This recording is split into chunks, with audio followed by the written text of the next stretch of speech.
Salute, salute, salute, salute. What up, YouTube? What's happening, man? This is Boxing Nocturnal Thoughts, man. Real quick video, then I'm getting out the way. First of all, a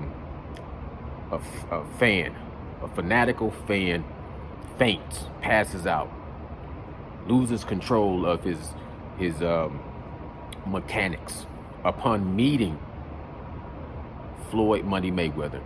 This is the way I think about this. First of all, it makes me think about when I was a kid, a little kid, and sometimes on Saturdays they would run a marathon of Michael Jackson 5. They would all the way go back to Jackson 5, and they would go all the way up to his most recent hit.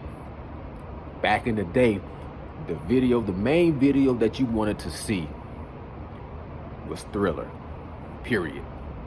But sometimes you had to sit through and watch all the rest of the videos. You know what I'm saying? You would love listening to all the Jackson 5, but you wanted to sit there and they would repeat the videos on the loop. You know what I'm saying?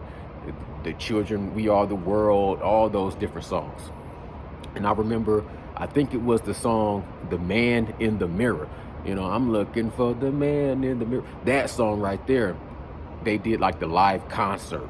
You know what I'm saying? And I would watch the concert as a kid. All the songs would come on. I would dance and do little Michael Jackson and moonwalk and all that shit for Billie Jean. But they would do the concert for Man in the Mirror, and you would see just people passing out and fainting and getting, you know, passing out, going crazy to the point where they would just pass out. And even back then is when I would realize I'm different from what that is. You know, I can watch these videos and dance and try to mimic Michael Jackson, and I can't wait for Thriller to come on, see the zombies and shit dancing around, see that werewolf scene, but there's no way I'm gonna pass out. I can't comprehend how people passing out. I heard like Chris Brown has concerts where people still pass out at concerts. But at the same time, I could at least understand how at a concert with that much energy and that much vibrations, and you got the man performing on the stage and the lights and all the special effects, I can see how somebody that's a super fan could get that, you know what I'm saying, worked up to where you exhaust everything and you pass out. But for you just to meet somebody, like the way this dude just met Floyd Money Mayweather and came to shake his hand, the way he was passing out, I'm not gonna lie, that's the saddest. Let me try to look directly into the camera. That is the saddest shit I have ever saw. Anybody, any celebrity or superstar or whatever. I mean, I don't get starstruck. Luckily, God bless me to where I can't idolize and put people on pedestals like that. But I remember I met one of the most world famous people you will ever hear about when I was a kid. And what that let me know when I met this person as a kid, it let me know that he's just a human being. He's just a human being. You know what I'm saying? His breath stink. You put your pants on one leg at a time, your shit stink. You get crust in your eyes, you get boogers in your nose. You're just a person. You know what I'm saying? But I never idolized. Floyd Money Mayweather can walk into this warehouse right now. He wouldn't, but if he did, if he walked into this warehouse right now, I would do and continue to do what I'm doing right now, making this video for the people that like this channel. You dig what I'm saying? I don't understand. I do understand.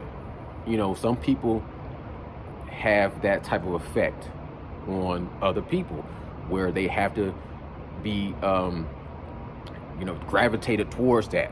You know what I'm saying?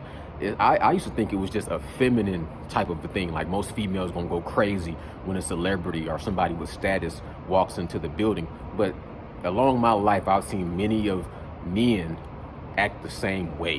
Whenever it's a mention of a celebrity to be anywhere, they get off their square. They get out of their character. They do things that I'm not built that way, and there's no disrespect. It's just everybody's different. And I don't want to be famous, and I don't care about the famous. If I meet somebody that's famous and it's organic that we meet, I would say it's a pleasure to meet you. That's it. And then you just keep it moving. You know what I'm saying? But for this dude to be fainting and falling all out, sad to see. Very sad to see. Also watched the promotion, the trailer, you know, with Mayweather on top of the building in Dubai, shadow boxing.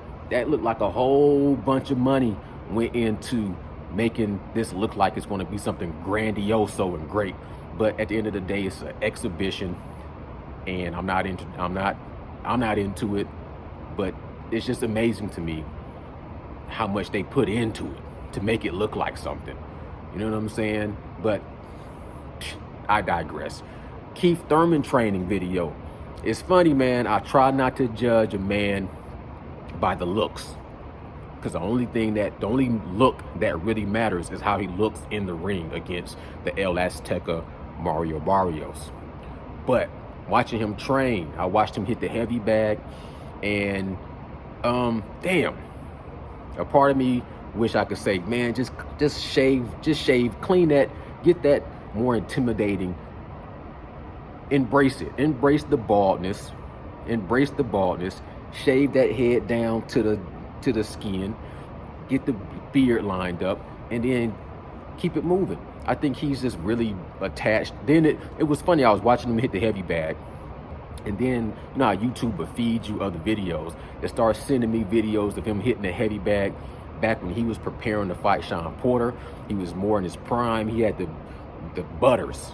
We call them butters, or we call them drapes. But he had the long ponytail. His hair was so long, he had to have his ponytail doubled up into a knot.